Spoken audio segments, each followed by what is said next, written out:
সব টাকাগুলো একসাথে উঠামো, অনেকগুলা টাকা পাইছি। এতগুলা টাকা এর আগে কখনো আমি পাই নাই।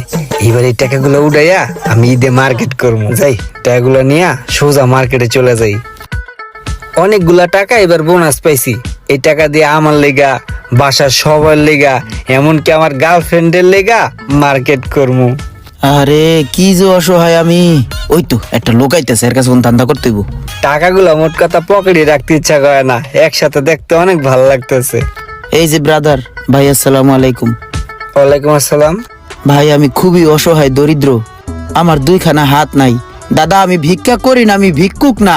দাদা আমার কার্য করার ক্ষমতা নাই। আমি আগে রিক্সা চালাইতাম, টেরাকে চাপায় পড়ে আমার হাত দুইটা চলে গেছে। দাদা দাদা এক জায়গায় দারোয়ানের চাকরি নিছিলাম, ভালোই চলতেছিল, কিন্তু গেট খুলতে পারি না তো, এর জন্য এই চাকরিটাও চলে গেছে। এখন কি করব দাদা আপনিই বলেন। দাদা আপনি যদি